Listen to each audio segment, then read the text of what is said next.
Hi, everyone, and welcome back to another episode of The Progressive Bitcoiner. I'm your host, Trey Walsh, and today we have on the show Lyudmyla from the Open Dialogue Foundation, and they're a nonprofit in Europe that focuses on democracy, rule of law, and human rights. And this was very, very important for the discussion that we had today, talking about privacy, protecting Bitcoin's self-custody, and proof of work in Europe that has ramifications for the world as well. So we talked about her work in human rights, kind of her history and background and the reason that she's so interested in human rights. Talked about banking and how bank accounts can be shut down for activists and all these other really important and crucial things. And we also talked about what folks can do in Europe, in the United States. This is a very, very important year to discuss with lawmakers, regulators, the importance of protecting self-custody of Bitcoin, proof of work of Bitcoin. And it's way beyond just Bitcoin. It's about the type of world and society we want to live in. Do we want to protect privacy?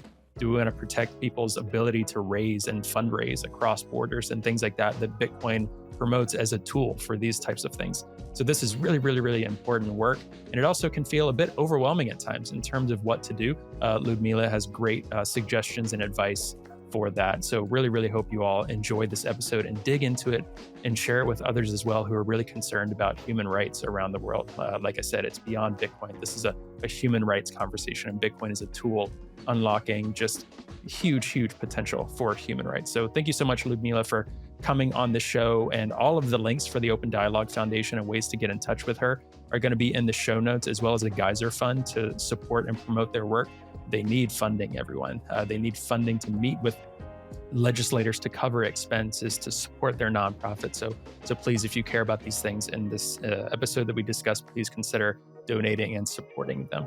And as always, if you have any thoughts or feedback on this show or want to know ways to get in touch with her or different thoughts, you can also follow up with me, and I'd be happy to connect. You can reach me at hello@progressivebitcoiner.com. And before we get to the show, as always, please check out our promo links for SAS mining and Bitbox as well. So get $50 off each miner with SAS mining, a great time to get into Bitcoin mining. And then with Bitbox, speaking of self-custody, it is the best way to custody your Bitcoin private keys. You're going to get 5% off using the promo code and the link below. So check that out in our show notes. And you can also check out our Substack, progressivebitcoiner.substack.com, to get our free weekly newsletter covering a lot of things we like to talk about on this show. News from the week, talking about the environment, talking about Bitcoin mining, human rights, all those good things that we like to focus on. So be sure to check out that and subscribe, and you'll get episodes in the newsletter delivered right to your inbox each and every week. All right, everyone, thanks so much for joining us as always. And I'll let you get to the episode now, and we'll see you again next week.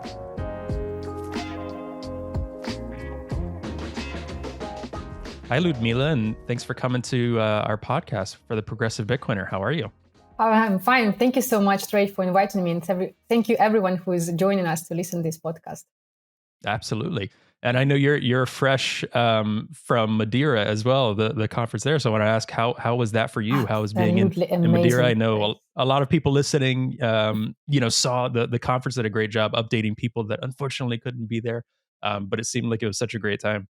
Absolutely amazing place. And I have to say that a part of what normally we experience brilliant discussions, meetings during the Bitcoin conference, this time it was specifically, I would say, magic environment because of presence of family members and children, kids, wives,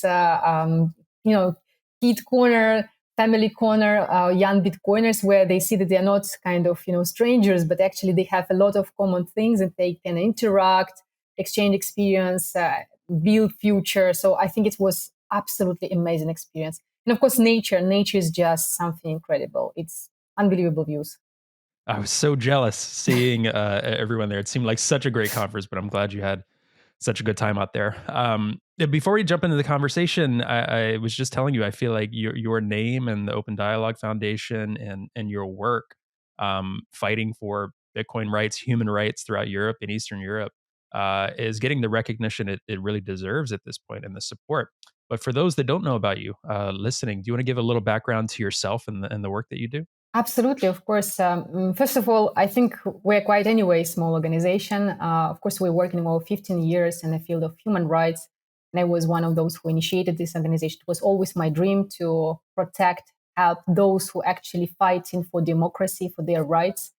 And I know what does it mean, because being a teenager, I got support, and my family members who at that time persecuted actually got the support. So I know how personally it's so important when you have no hope to get support of human rights defenders. And I try to be, together with my team and Open Dialogue Foundation as organization, a bridge between those who would never have chance to speak to regulators, to legislators, those who shape their reality and deliver these voice messages and protect their rights. So it's basically all politically persecuted people, no matter are you activist, entrepreneur, philanthropist, journalist, lawyer, judge, or prosecutor. If you are opposed to regime which violates constitution, rule of law, human rights, you can count on our support. And of course, the main tool, what we do, we build coalitions. You can never get any your right protected if you fight alone. And this is the reason why we try always to build coalition of local communities, international communities, and global communities. In this way, you can actually prevent human rights violation of authoritarian regimes, which always operate globally. They violate international law, coordinating and abusing important instruments. And to be specific, for example, our organization was working since 2013 on reform of Interpol. And this obscure, I mean, because many people just think that it's huge institution, the most powerful one. Yes, but in hands of dictators. And it became one of the most powerful instruments against civil society opposition abroad, to silence those who actually try to escape from persecution domestically. We succeed to have provisions to actually exclude yourself from this wanted list, red notice list, if you politically persecuted, and it takes us 4 years to fight for it. And right now, as an organization, we're fighting against abuses of anti-money laundering and counterterrorism regulations. We experience what does it mean to be target of abuse of these instruments, which developed by Financial Action Task Forces, another organization which doesn't have any clear procedure how legislative and regulatory process is developed. Civil society have no access to, or even industry representatives very often doesn't have any access to legislative process, regulatory process of this organization. But this organization shaped entire our reality. So what happened? Since 2018, our organization, my family, our volunteers, our lawyers, accounting, donors, and our recipients of the funds, all of us were target of huge weaponization of our banking data. 3 states, Kazakhstan, Poland during Kaczynski time, and Moldova during Plahotniuc, oligarch Plahotniuc time, they directly send requests to Belgium, where I'm a resident, and got access to my and my foundation banking data. Not only, they were able to organize SMAIC campaign in more than 20 languages against me, my family members, and all around. And this affect our financial services. So we would deprive the right to have financial services. Our accounts, banking accounts, were terminated. And during this time, we were not only able to survive, we were able to provide support to other communities thanks to Bitcoin. And this is a moment when most of our team, myself, we understand that Bitcoin is not just a speculation instrument for many democracy countries and citizens, how, when they have privileges, they can use this credit card or that credit card. We have no credit cards. We have no banking. Till nowadays, I don't have bank account in Belgium as an organization. But we're using Bitcoin to fundraise, to pay services and goods, and also to support Ukraine for over 8 million euros to provide humanitarian aid since the first hours of Russian full invasion. And of course, we support also family members and civil society activists who deprived right to have financial services due to politically motivated accusations related again on abuse of anti-money laundering counterterrorism regulations. So they called money launderers, extremists, terrorists, national security threats, and so on and so on. So the same experience as I do have from attacks of 3 states, these people, the same financially excluded, and it's millions of people. So that's why we are very much motivated, and we develop program to educate regulators in EU and US. So we protect developers, and Bitcoin as a technology, as a payment instrument, would not be attacked with negative connotations, which right now we see in regulation. That's a lot that you're doing there, and super important work. And hopefully people can pick up on a common thread from a lot of Bitcoin educators and folks doing this work. But definitely on our podcast, the things that you've said have happened in so many different contexts around the world. I mean, we've had different in Eastern and Western African Bitcoiners on the show talking about very similar things, right? And then you're talking about this in Europe. The same thing could at some point in different contexts happen in the United States. Obviously, the same thing happened with Canadian trucker protests, regardless of what people's views are on different things. This concept of financial sovereignty is super, super important and something that we like to really focus on here. So I think that work is super vital and super important. I want to ask too, just taking a step back. It sounds like a lot of this was very personal for you. Obviously, happened very personally to you and your family. What I think from the beginning was the driving motivator for you to get into this work? And then for you, when did you first discover Bitcoin? And when was that light bulb moment for you seeing this as a tool for financial freedom? To be honest, first time my meeting with Bitcoin, it was back in 2016. My brother, who is Bitcoin miner, he actually said, "Oh, you should learn about it. One moment you will actually understand how powerful it is." But as many other people, I was neutral for this. I mean, I said, "Okay, I'm as always very busy. I'm saving life of those and those politically persecuted people."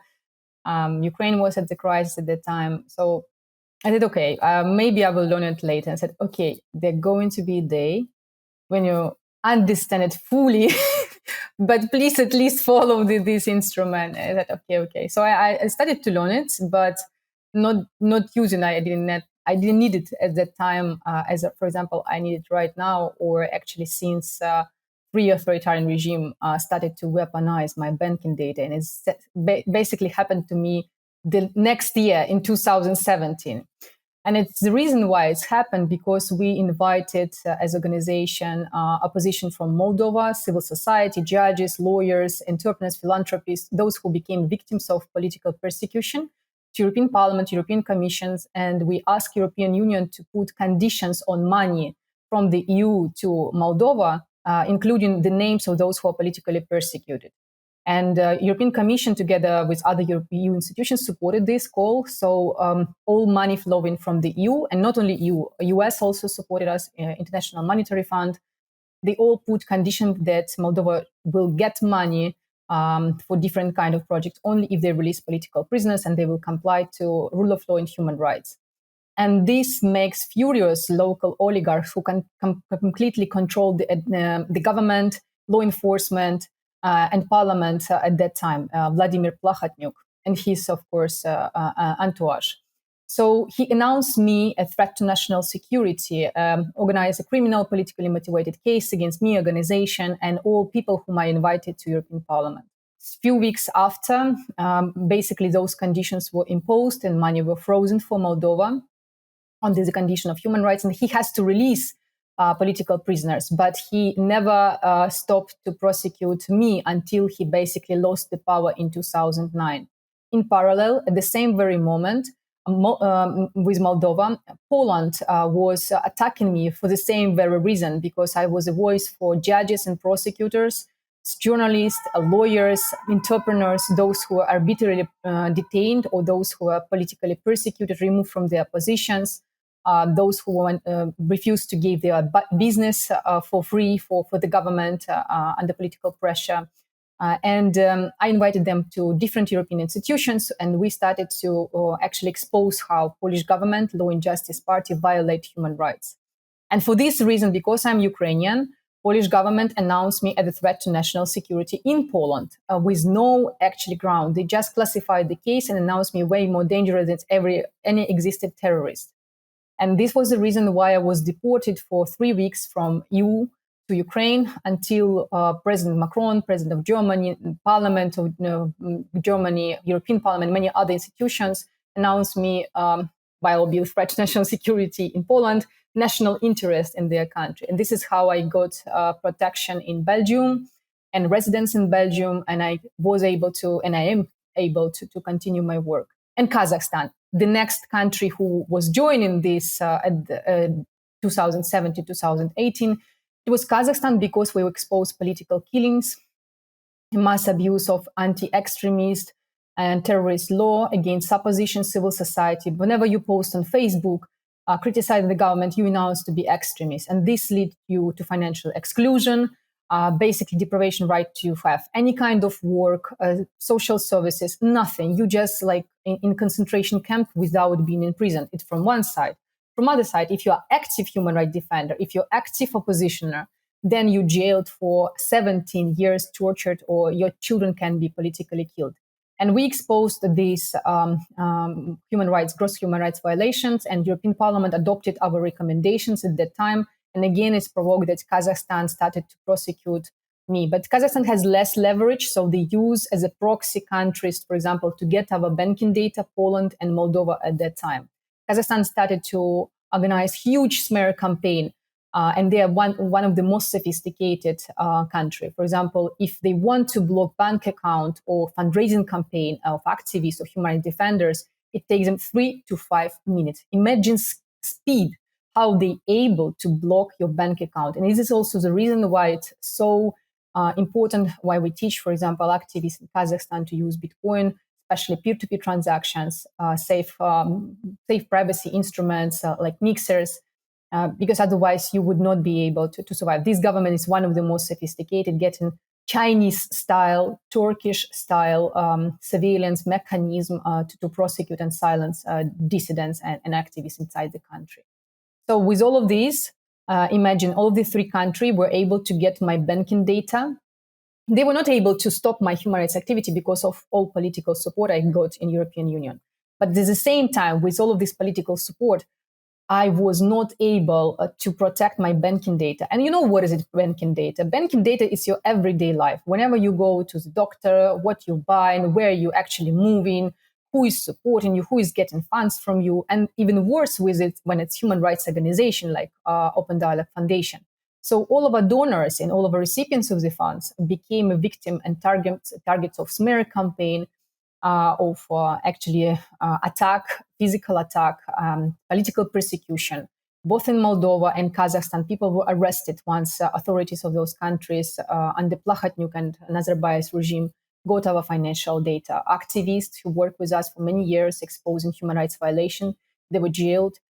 Relatives of our human rights defenders and lawyer, my colleague Bota Jardimali, her brother was arrested, tortured, and sentenced for 7 years until the moment when we organized a huge campaign and he was released. So it's all really important to understand how right now it's not only about Europe that I was like so much exposed for these violations. It's actually about all of us. And it's US in the same situation too, UK, Canada. Why? Because we all live under conditions and provisions of compliance created by financial action task forces. So it's global approach of anti-money laundering regulation. And this international convention, they build on travel rule assumption when financial institutions of authoritarian state treated the same as financial institution of democracies. And all knowledge of intelligence, how to identify people, how to process data, easily given to all authoritarian regimes. In authoritarian regimes, in dictatorial regimes, banking system is just one of arm in the hands of dictators against civil society and opposition. So they send this data to request to democracies, get it about everyone they want without any remedies. So one of our goal was, and one of our campaign is actually to establish remedies. So financial institutions, not just a tool in hands of dictators. And this is the reason how and why we started to use Bitcoin, because at that time when we were completely financially excluded, banks terminated one by one our financial services in Belgium. Another banking services or fundraising campaign terminated our services because we were fundraising for Ukraine, because you associate then with the risk zone. And it means that you cannot support your family members, those who actually died without any kind of support, like it was, especially on the beginning of Russian full invasion. And this is, again, the reason why we started to use Bitcoin, because this is the tool allows us to buy and sell, to buy and process transactions as much as soon as possible. So people were able to sell us, for example, bulletproof vests, helmets, medical stuff, like in a minutes, not just like waiting transactions for weeks, like it was for example, those who wanted to buy something from Ukraine and European countries, or even in other jurisdictions like Canada and so on. So, and for us, it's not speculation instrument. For us, it's human rights tool, payment tool, and fundraising tool. And what we also try to educate regulators whenever we meet, for example, and defend political prisoners or those who are politically persecuted, we mentioned that for us, it's very crucial recognition of Bitcoin as a payment and fundraising instrument. And we demand to have neutral language, both in the US and also in EU and Canada and UK, as a democracies, as G7 countries, for one simple reason. Whenever it's established in these jurisdictions as a law, it's going to be a standard for authoritarian regimes or can be abused by authoritarian regimes to prosecute and weaponize these instruments like that you use Bitcoin to those who are politically repressed and financially excluded.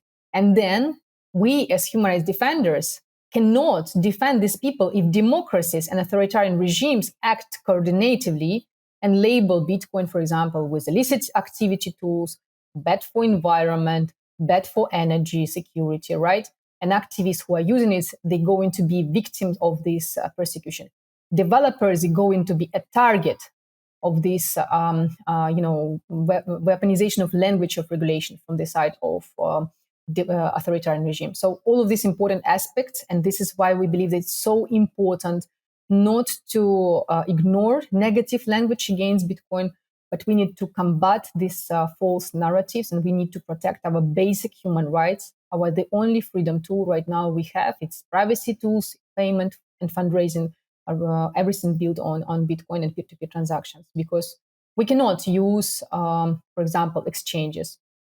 Even in democratic countries, the same reason like with banking, all data is going to be shared. There is no remedies. Exchanges are regulated in the same way as banking, traditional banking system. And it means that your funds, absolutely transparent. If bad actor want to get your data, want to know everything about you, they just need to send request or to organize a campaign against you in different languages. That's it. You became enormous cost for compliance for financial institutions, and you're going to be excluded. And this is what we experience and many other people around us. This episode of The Progressive Bitcoiner is brought to you by Zeus. Zeus is a self-custodial Bitcoin wallet for Android and iOS. The app features a built-in Lightning node that allows you to take full control of how you make payments on-chain and on Lightning. You can easily onboard to the Lightning network and let Zeus's Lightning service provider, Olympus, do all the heavy lifting for you. Or you can get more hands-on and curate your own Lightning channels with whoever you transact with most. Zeus has best-in-class privacy and allows you to have great peace of mind when sending and receiving Lightning payments. Not only does the Zeus team not want to know how you're using your money, but they're building things in a way that they can't know. There's also a first of its kind Lightning address that will allow you to receive payments 24/7 to your mobile wallet self-custodially. This is a great solution for a range of people. For those who just want to have the technical ability to set up their own infrastructure, to nomads and dissidents that need to accept donations on the move. Other Lightning wallets don't give the users this level of control. In fact, many of them operate more like bank accounts that can be revoked and ultimately lead to you losing your money. With Zeus, you're in full control of your private keys and therefore can start to take full control of your financial destiny. Save 5% on LSP fees using code TPB in the access code under LSP settings. To learn more and to learn where to download, head to ZeusLN.com.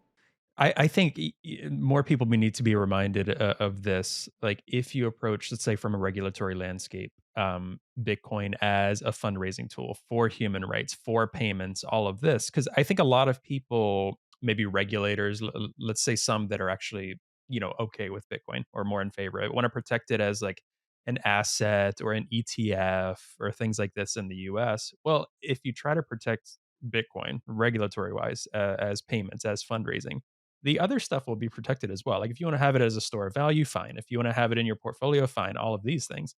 Because right now it's super, super limited with that if people are just approaching it as an asset.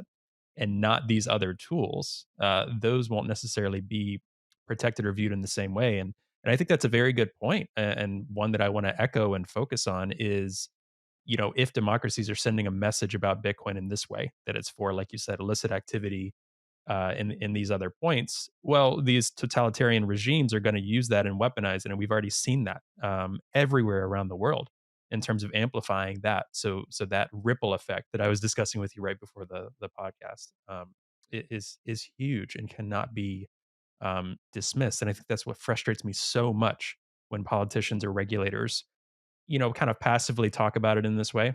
It has huge ripple effects, and sometimes life and death for people around the world. That's really serious. That's very, very serious, and only going to continue to get more serious. Yeah, I would not just put all responsibility for the back of regulators. We also have to do our homework, and our homework in democracies, we have privileges to defend our rights. We have privileges to vote for people who care about privacy.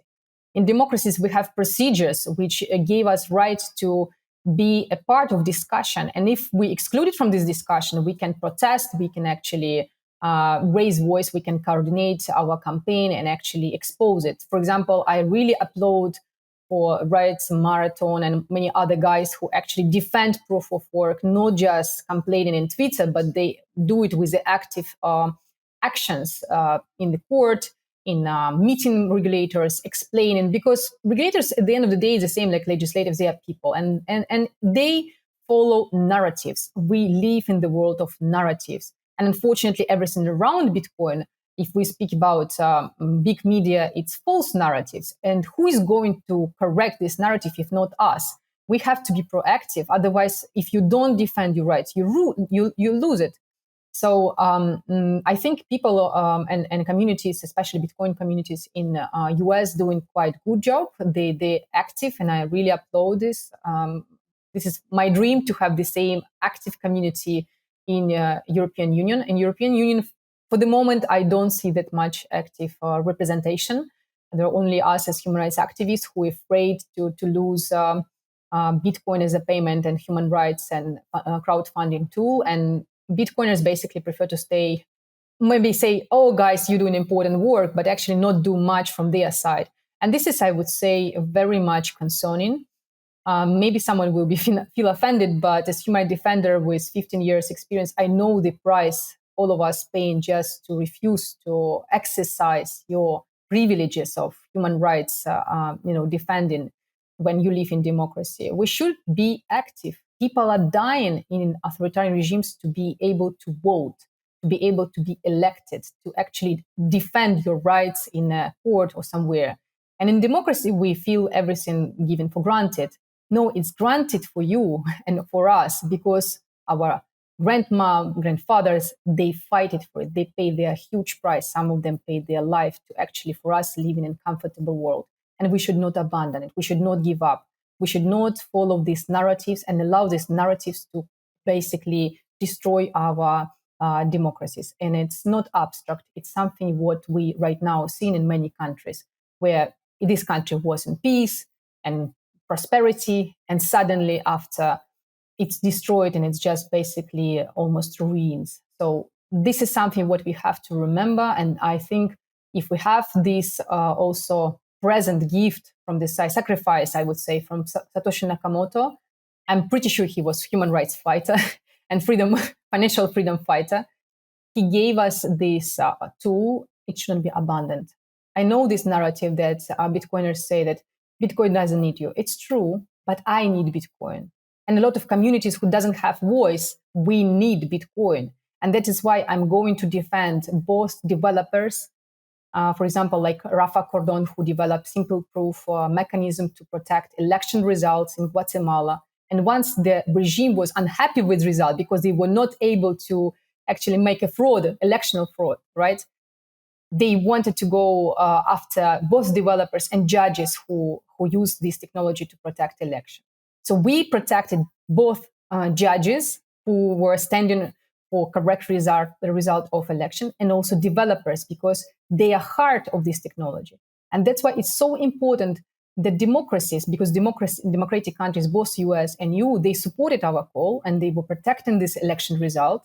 They were on the side of society who was like crazily tired of all of this corruption regime in Guatemala. And there again, our role, we show, guys, you like this election result. Do you know that this election result is actually secured thanks to technology of simple proof and Rafa Gordon and his team? This Bitcoin blockchain technology, which actually protect this election. And this is how you protect developers. This is how you protect also Bitcoin from false narrative that it's only used for speculation, that it's bad for environment, and it is used only by money launderers. No, it's not true.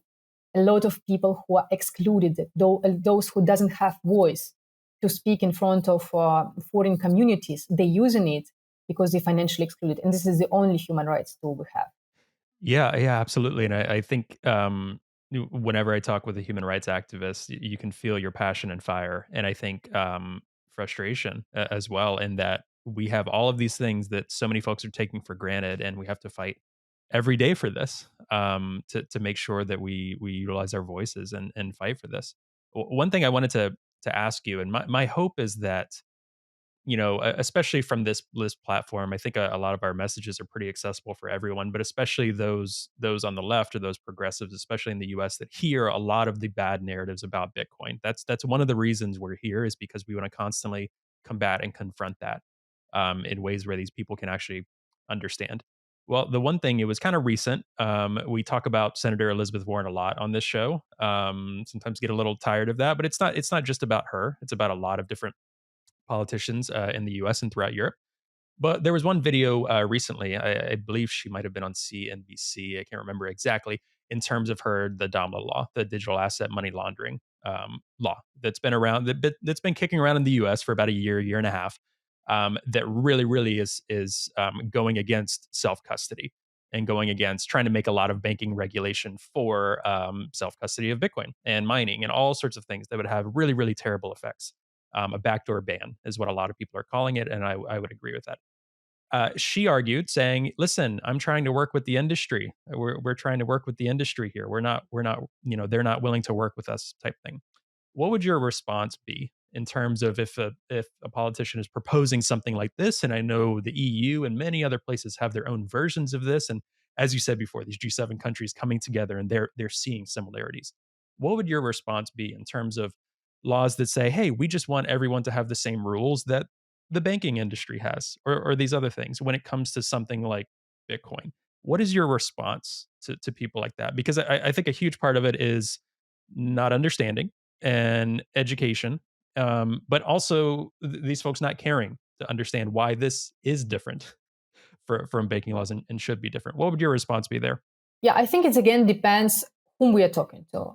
With Senator Warren, we tried to meet. Unfortunately, she doesn't have time for us. We said, please set up for us any possible time. We are human defenders excluded financially because of abuse of anti-money laundering country-based regulation from all over the world. We're happy to meet with you online. We cannot travel too much to US because it's extremely expensive for us. But once, at least 2 times per year, we go into US to educate and update regulators and legislators about situation in our countries. And we discovered that there is no kind of reply from your side, from one side. From other side, we met quite a significant part of people who co-signed her proposal, and also generally people responsible for anti-money laundering country regulation draft, which is right now shaping in Senate and in Congress. Of U.S. Government of U.S. institutions, and we met also with Financial Action Task Force and State Department. So we proposed also our recommendation and submission to FinCEN before basically deadline on 20th of January. As a coalition of human rights activists, again, financially excluded, and we presented the use cases of Bitcoin so they understand how and why we propose concrete recommendations. Defend, first of all, privacy instrument like mixers, why we defend peer-to-peer transactions, and why we try and ask them to change narratives, not labeling technology with a negative language, which right now we see both in regulatory approach of State Department and also FinCEN and also Financial Action Task Forces from the US. And also we see it in legislative proposals from Senate and Congress, right, of US.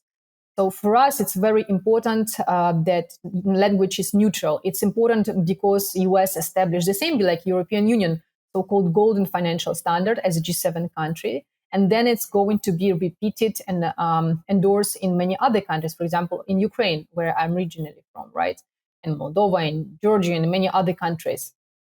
So the neutral language is so important that we as activists who financially excluded afterwards can use this instrument for our normal human rights work.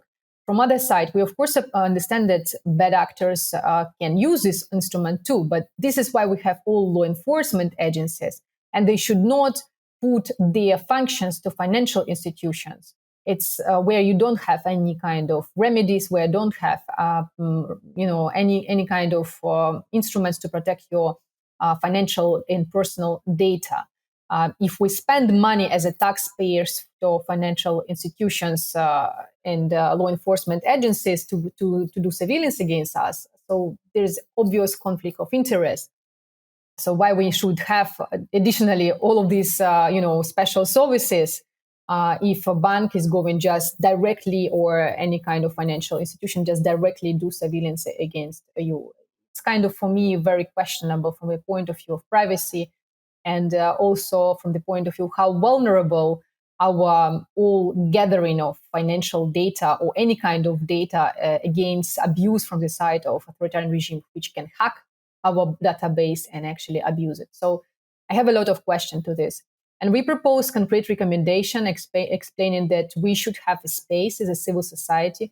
We cannot use, first of all, financial institutions in authoritarian states. They exclude us. They prosecute us. This is just an arm in hands of dictatorship. Then we propose them to change approach of travel rule, because this rule allows authoritarian regimes to get the most advanced financial intelligence, knowledge, and use it against civil society. Again, I will bring the country which is one of the biggest, my expertise, Kazakhstan, which use, for example, knowledge from democracies, financial intelligence, and special services, how to block civil society. It takes to them, for example, less than 1 minute to block fundraising campaign in Stripe, if you fundraise for human rights and for political prisoners. This is the speed. And if you are doing it via Facebook, publishing your known activist, because if you're a known activist, you will never get funding, right? Because you need to establish trust. So, but if you are known activist and you fundraise and you place your banking, for example, in social media asking for donations, and we speak about donations $1 to $5, right? This fundraising campaign, it can be blocked and this bank account is terminated within 3 to 5 minutes. This is a speed. So how in the earth Kazakhstan is able to do so? We ask financial action task forces and also State Department, and normally they were surprised at the speed about this kind of reaction. And said this normally has to be used against terrorists, extremists, money launderers. That yes, this is exactly how activists is labeled in those countries. The same in Turkey, the same in Russia, the same in Belarus. But the problem is that no one is doing anything. And the next question, how we can survive, we only use Bitcoin. And we cannot only use self-hosted wallets as it is. We need to have mixers as a protection, because regimes are very much advanced in surveillance in those countries. So that is why we ask for neutral language. And we also concerned that developers, once this negative language is established, going to be the first target. And who are developers? It's guys basically without any kind of huge resources. They would not be able to get lawyer. They would not be able to fundraise for their defense. Why? Because again, lawyers would afraid to associate themselves as someone who is standing behind, for example, mixers or self-hosted wallets, and those who, for example, associated in a regulation with a negative, connotations like labels, right? So we need to protect, we need to exclude even possibility to label both those guys who develop for us privacy instruments and those who actually protect our privacy and financial data from this kind of potential persecution. I'm not even speaking about activists who are going to be immediately target for authoritarian regimes just because they're using these technologies. And this is all concern. The next things what we ask and what we expose, that first of all, it also has to be changed assumption that Bitcoin is used for circumventing sanctions. We have 7 reports which shows how in reality third countries' financial institutions used to circumvent sanctions, for example, to support Russia, Iran, Venezuela, and so on. This is where actually all real money laundering and circumventing sanctions happen. Unfortunately, we don't see proper reaction. We see secondary sanctions on dummy companies, which can be easily created and recreated, but no one is prosecuting actually and sanction those who beneficiaries of the war. So it's top officials who control financial institutions who are able to come to US and lift sanctions. For example, like Kazakhstani government lift sanctions from 3 Russian banks in Kazakhstan from OFAC. So how in the earth, again, we can speak about reality, like fighting against circumventing sanctions, if, again, authoritarian regime are able to influence democracies and actually do real circumventing sanctions, but they don't need Bitcoin at all. They use their state institutions, their financial institutions, their banks for doing so, and massively. And we have all data provided.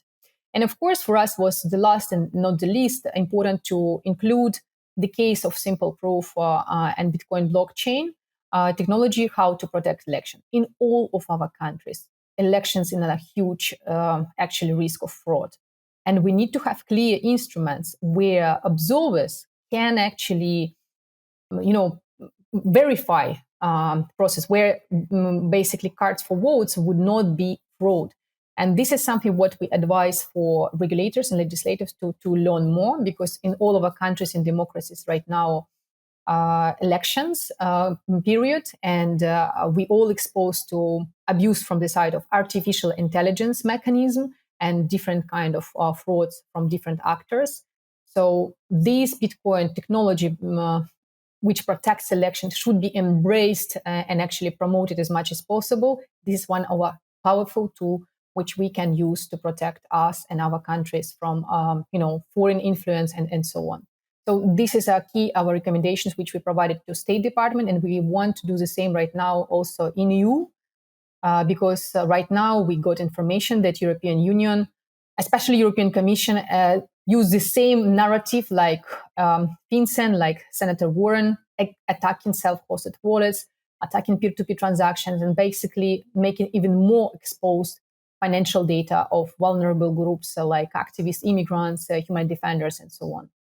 Yeah, take us to where things are today. I know a huge portion of your work, and we'll be sure to put all the show notes and want you before we jump off at the end to say how people can support and donate and rally around this cause. I know you have the Geyser Fund as well. So many great things for people to support you with. But bring us to where things are today in European Parliament with proof of work. So discussing proof of work, which is Bitcoin's mining mechanism. That a lot of folks would say is way too energy intensive, and there's an attack on proof of work, which is the backbone of Bitcoin and the security, and then self-hosted. But maybe we can start with proof of work, where things are, where there have been any points of support, and what that, for lack of better terms, battle has looked like in the EU currently. So right now we present in our updated version of submission to European Security and Market Authority. This is a European body which may basically right now develop sustainability indicators. We afraid that these sustainability indicators right now have very discriminative approach, and which will give a European Central Bank to say, please don't invest your money in this company because it's connected to Bitcoin mining. This is, I'm simplifying, but this is what is going to be. It's developed specifically regulatory mechanism based on these sustainability indicators. It's going right now. This report is going to be presented until the end of June. And the main goal, while European Parliament on the new election process, so they have elections in June, we need to, as much as possible, ask questions for those who want to be re-elected or elected to European Parliament. Are they care about privacy instruments? Are they actually aware about positive externalities of Bitcoin mining, proof of work? Because right now we see the situation that European Union wants to regulate globally with a global approach, proof of work, which is not much present in EU. And it means that it's so easy to make it scapegoat for all failures of environmental crisis or energy crisis. We hear quite often in discussion with European Parliament or European Commission and Council and so on, that who is actually responsible for crisis? It's actually proof of work and Putin. Come on, it's not reality. It's just false narrative created by mainstream media, and we have to address it. An election period to European Parliament, it's one of the best period because every of you have your privilege. You're going to vote, or even if you don't want to go to the meetings of those who want to be elected and ask them about privacy instrument. Do they care about privacy? What does it mean, this so-called, digital wallets? How it's going to affect privacy? How they're going to protect your privacy? And proof of work is actually instrument which differs Bitcoin from all other crypto assets because it guarantees your privacy. It's okay. It's consuming energy, but only those energy which no one wants. So it creates opportunities also for job. It creates opportunity also for stabilization of the grid and so on and so on. Learn and speak with those who want to be elected with a simple language. And we have to do it before June, before actually European Security and Market Authorities will present its report to European Commission. Then for us, the most important period when new parliament established and it starts its works in September, November. This is a month where it's going to be discussions, different kind of movements from side, both new commission and also European Parliament. Until 2025, European Central Bank should also have different kind of instruments in their hands to discourage investment in Bitcoin mining or related to its company. And our goal is to basically prevent it, not to allow even close to this, regulation, regulatory or legislative damage. So this is everything around proof of work. Be active. Look who is your MP or who candidate of your MP. Talk to journalists. Educate as much as possible. Those people can make our life difficult right now. Let's do not allow them to do so. Hi, everyone. Hope you're enjoying the episode. Today's episode is brought to you by Bitbox. Now, Bitbox is a hardware wallet that's open source, incredibly secure and easy to use, and it's what I'm using to safely secure my Bitcoin in cold storage. Now, I know self-custodying Bitcoin can really be intimidating, but Bitbox is designed for ease of use without compromising on security. It's USB-C compatible and allows you to easily back up and restore your private keys with a micro SD card, which is really cool. Now, you can purchase the Bitbox using the promo code TPB at the link found in the show notes for 5% off your purchase. And I really want to thank Bitbox for their support of the podcast, and I'm really excited about this new partnership. All right, I'll let you get back to the episode now. Yeah, 2024 feels like a really, really big year. I mean, we have our presidential election as well in the US at the end of the year. There's a lot of things floating around legislation. Sounds like a lot of work in the EU to be done. And I think too, what I try to talk to friends about of mine, it's not just about Bitcoin, right? If you don't want to hold Bitcoin or Bitcoin isn't your thing, or you're someone in the US and you use Cash App and Venmo and it's just not relevant to your life. I think it can and should be, but let's say they just don't see a use case for it. You know, what the things that you're talking about here, and that's why I love speaking to human rights activists that then come into Bitcoin, because your approach from the beginning, it sounds like it probably hasn't changed. It's just been strengthened by seeing Bitcoin as a tool, because you're talking about privacy, you're talking about human rights, you're talking about financial freedom. We're not sitting here on this podcast talking about, Bitcoin is this tool and or Bitcoin the thing, and this is going to be the price by the end of the year and all of this, right? I don't think care too about many price. people still see it as right, exactly. Me neither. I think too many people see it as the speculative asset, especially people that want to listen to podcasts and finance podcasts and all of these things, right? The themes you're talking about, everyone should care about, regardless of whether they are interested in Bitcoin or not. What you're seeing is whether it's law enforcement agencies, whether it's politicians, states, democracies saying you can or can't do this with your money. You can or can't do this if it uses energy, and not being fair to how they analyze Bitcoin miners or people that are willing to do it themselves, like self-hosted miner, all of these things. compared to other industries. These are happening in democracies right now underneath us. And that is very, very, very alarming and frustrating. And yes, it's about Bitcoin, but it's also not about Bitcoin. Like, what world do we want to live in where privacy is Yes. respected and appreciated? Or do we want to move towards, and I'm not necessarily a dystopian doomsdayer person, but we are slowly slipping into that. And like you said, it takes everyone being active in this argument to make sure this doesn't happen. It's deeply concerning.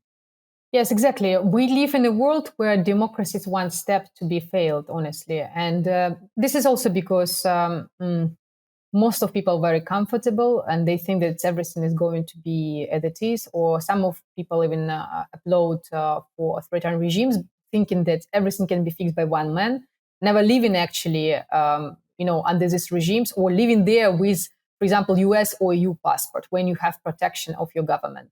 It's completely other feeling. You just don't understand how you can be easily cancelled, how your business can be destroyed. And what we see, for example, right now with Binance and all other companies, no one likes them, but this is reality. If they meet pressure from the authoritarian regime with all their even arrogance, they just cancelled from these countries, right? What we just observed, and they have to leave their business there. And this is normally normal practice.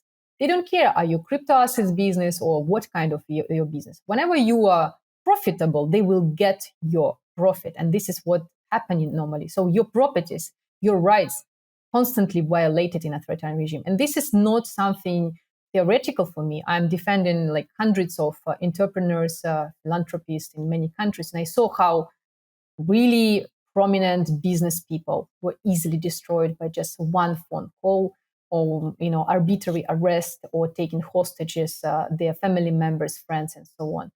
So it's not theoretical, it's practical. And if we don't care about democracies, if we don't elect people who care about privacy instrument, privacy payment instrument, which is the most essential, from all of my 15 years human rights work, I had one of the hardest lessons. You can have all possible support. You can have, political support and also even financial support. But it's so easy to destroy if your financial data exposed. And this is what happened exactly with me. This is how my business, my foundation, our donors, our recipients of the funds, my family, everything was destroyed in one day because weaponization of my banking data. So I treat it very personally. I share this example. And the drastic situation, what's happened with me, doesn't need to be happen with you, but you can learn and see how in democracies, in the very heart of Europe, you can be exposed and how your data right now, and not only my data, the same exposed. And if you try to criticize someone, you're going to lose all your rights. You're going to be completely isolated. And with upcoming CBDCs, it's going to be even faster. It's going to be even faster. I had at least period of time when four banks, they basically canceled me in 1 year. But at least I have this 1 year, right? I kind of moved from one bank, and I had stress, but I had 1 year. With coming CBDC, all of these digital wallets and so on, it will be just click. That's it.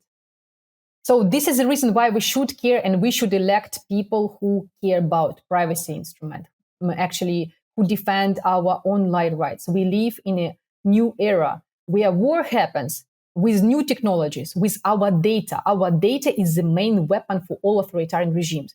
They don't need to send spies like before. They just need to obtain your data, and they abuse different kind of laws to go after all of those who actually protect human rights, and all those who they want to get your money, your business, anything they want from you. So it's very dangerous. Yeah, well, for folks listening to this podcast, this has happened before where we're on episodes and it's like, all right, there's a lot. It's an uphill battle. There's a lot that's clearly to be faced because you're right. I think a lot of it is folks are just complacent and they're comfortable. So for some folks, this just glosses over their head. They're not in tune to any of these things. For some regulators, they have evil intention, and for some, it's just they're not educated or informed to understand what's going on, but it still has the same effect regardless. So talk to me a little bit as well. So we discussed a little bit proof of work and kind of interweaving, self custody and things like this. You mentioned CDBCs. or CBDCs. Can you talk to folks about where things stand right now in terms of Parliament, in terms of that discussion? I know every other nation is kind of on its own journey with CBDCs. Some feel a little bit closer to that than others. Some are possibly failed projects already. Can you talk a little bit about where the EU is with this on their journey, and what people should think about and do in relation to Mhm. this? For us, the most important dates right now, it's 21, 22nd of April, the days when actually European Parliament going to adopt or actually not adopt trilogue agreement between European Council, European Commission, European Parliament on upcoming anti-money laundering regulation, which basic actually, regulation for establishing also CBDC in the future. But the most important, it's about our privacy. So privacy of financial data, right to use Bitcoin and stable coins as a payment instrument and as a fundraising instrument. And this is something what we achieved last year when we were going there together with Bitcoiners and human rights activists from all over the world, explaining and teaching members of European Parliament, European Commission, and European Council why we were financially excluded and why we use Bitcoin. And we succeeded that time in April to protect those instruments. I mean, both data, financial data from abuse from third countries. For example, also against smear campaign, there was provision, protection of recognition that crypto assets are used as a payment and fundraising instruments and so on. But unfortunately, right now, we've got information that European Council perceived other parties like European Council and European Parliament to withdraw, to basically delete those provisions. And we're very much concerned about it. So again, my call is to be as much as possible active and call members of European Parliament, those who want to be elected and those who are still active, to care and to protect privacy of financial data, to protect the right and recognition that crypto assets can be payment and fundraising instrument. They shouldn't be suspected as a suspicious operations by default when you use crypto assets movement between self-hosted wallets. And then we use, of course, specifically because self-hosted wallets operate only with Bitcoin, right? In this way, you protect Bitcoin self-hosted wallets. And this is something what we need to do. So we protect self-hosted wallets. We have to ask members of the parliament, do they aware that people can be financially excluded and that they use only instrument in this situation, privacy payment tools like mixers, peer-to-peer transactions, self-hosted wallets, and they doing fundraising payment with these instruments. I'm pretty sure that a lot of members of the parliament, because of their electoral campaign, are not aware about this process because they're just busy with meeting people. But this is the golden moment when we actually can influence. The best moment to have impact on politicians when they want to be elected. And we can secure our rights. So guys, whenever you are, if you have questions, reach me out. But in most cases, please learn in simple words, but well argumented. Try to be as much as possible well argumented while you're talking with politicians, and give them all arguments to protect Bitcoin and peer-to-peer transactions, privacy instruments like mixers and self-hosted wallets, because this is a time. April is crucial time. And what else? Don't try to use, please, ChatGPT messages, sending out to European Commission or European Security and Market Authority, or even to us. I mean, I don't need this kind of text because they look as a spam and it's like degraded. Don't go to this direction. It's not helpful at all to anyone. It doesn't work simply. So live communication, as much as possible argumentation. You have all reports. You have our podcasts.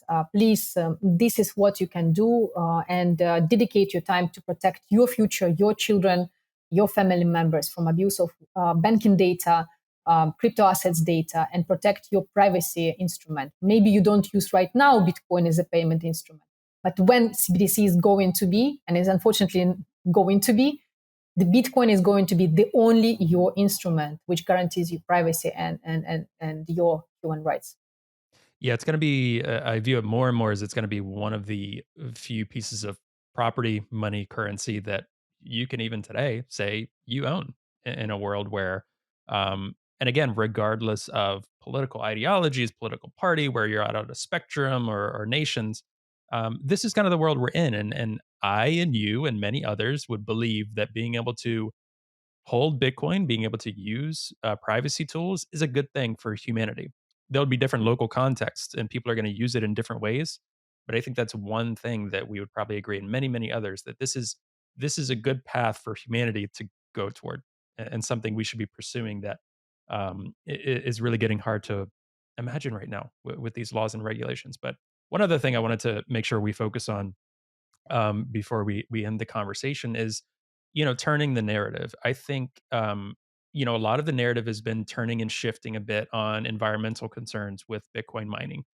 We've seen a lot of mainstream media articles, more research and data that's actually backed by scientists in the science community and a lot of others talking about Bitcoin mining and its possible positive effects on stranded energy, on capturing methane, on being a tool to build out renewable energies, things like this. I'd say it's still slowly building, right? But compared to 2, 3 years ago, it's almost night and day from my perspective.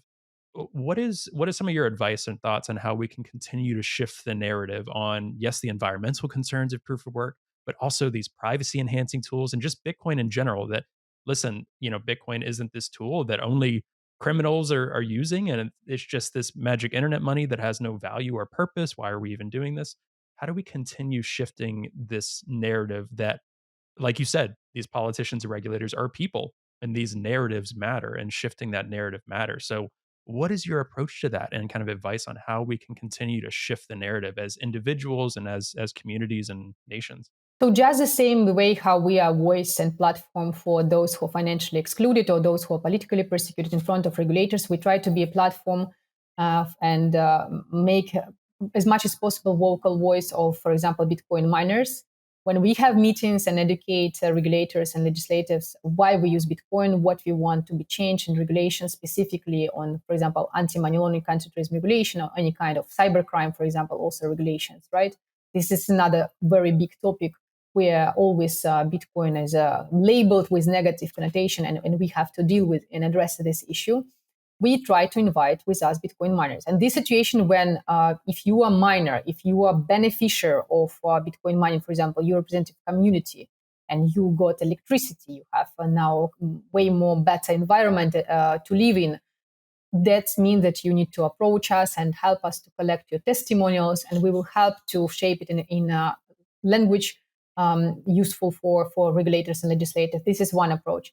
Approach by yourself, European and US, Canadian, UK, and other democracies, G7 countries, regulators and legislators. Don't use ChatGPT. Just say your story as much as possible. And approach, especially in before electoral period. Support communities who are doing this work. I know brilliant communities who are doing it in US, and we don't have anything besides of basically our group. And in UK, you have Bitcoin Policy Institute who are doing this work. And that's it, pretty much. Support this community. We need to have capacity to conduct these missions. We need to have capacity to invite activists, to write our submissions, to print them, to go there, to conduct hearings, to conduct discussions about all of these issues. We need to be able to do so. So we need your support. And the same, of course, with self-hosted wallets, self-custody, and privacy instrument. The same. Explain why it's important for you. Support those who use it. Support developers because they're going to be in the front line. And we need to have, as much as possible, develop a world of fundraising and crowdfunding. We need to defend this instrument because in traditional crowdfunding instruments, they will be immediately canceling us once we labeled with any kind of negative connotation in regulation, or if there is a law abused by some government. So we need to have our plan B. We need to protect our Bitcoin, and we need to support communities who are doing this work, even if you don't want, if you don't believe, you don't know. Support those who are doing it. That's it. Yeah, completely. And these tools that make it harder for anyone to be able to get in the way, right? Because we have to live in a world where we might assume that some things could get more hostile. Some Yes. governments could get more hostile. So building freedom tools, like the government was very, very, very hostile to an open internet decades ago, right? The internet is everywhere now. I think a lot of people draw comparisons to Bitcoin. I think in some ways the fight might be a little more complicated when you're battling with currencies and globally dominant currencies. I think it's a bit different, but these privacy tools and these tools and these builders, it's really, really important. So I completely echo that message. Is there any way that people can help directly support? What's the best way? You mentioned, people can get in touch with you. We'll be sure to put everything in the show notes as Yeah. well. But what's some of the best ways right now that people can support you and support the work at the Open Dialogue Foundation? So, of course, we are very much interested in getting testimonials, especially everything related those who benefit from proof of work, Bitcoin mining, and of course, Bitcoin miners. We also need from global, basically, places. It's not only about EU, US. It's just global approach because EU is developing the same Sure. like US. Standards with a global classification or discouragement investment to Bitcoin mining. So we need global approach with the testimonials. Whenever you benefit from Bitcoin mining, please reach us out, me or my colleague Bota Jardimali. You can reach me through Telegram or Twitter or nostr, so whatever you're comfortable. Email. So I'm happy to share all of this data. The second, of course, what we need, of course, funds for operating and moving things forward. So whenever you can donate, we are non-profit, non-partisan organization, 503 in US. So, and also non-profit in EU. We're happy to cooperate. And actually, we're always transparent about how we spend money. All our financial reports are available in all languages we operate. So, whenever you feel comfortable or you want to be our volunteers or you are actually privacy payment expert and you can have a look with us, for example, in draft of legislation or develop any kind of amendments to ongoing regulation, we need you. We really need you because we're looking from the perspective as human rights defenders and users, and sometimes we don't understand how this or that technology can be blocked. And with your support, we definitely will be able to fix it.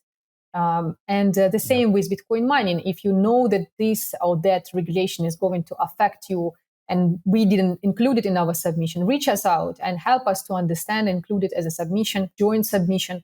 We're happy to be actually joint platform. We believe in coalitions because it's the most effective when activists and basically Bitcoiners defend as a community their rights. So I think it's the most effective approach. We saw a lot of results and we have these results. For example, we have right now capacity to address and develop regulatory and legislative mechanisms for 57 member states, both in North America, Europe and Asia, with use of Bitcoin and stablecoins for human rights and for humanitarian aid. And the same exposing anti-money laundering counterterrorism regulation. We just need your support to be able to conduct all this. And of course, we can use donations. Just to be also precise, we get donations and we prefer donations via BTC Pay Saver, which is also on our website. Great. You just go on our website or the Foundation EU and you will see Bitcoin and you can select it and basically donate the amount what you want. Or you can donate it via Geyser, our crowdfunding basically campaign. Or you can reach us and we will provide you wallets. It depends what you want, how you want to support us. We are free to do so. And that's great, right? For the US context, a lot of people do fundraising and they do, GoFundMe. That's one centralized platform. We cannot. Like with Bitcoin, we cannot. You were all it's canceled. Right, exactly. You can't, it will be canceled, but also there are a million different ways that you can accept Bitcoin donations, create endless amounts of wallets, different addresses and things like that. It's absolutely amazing.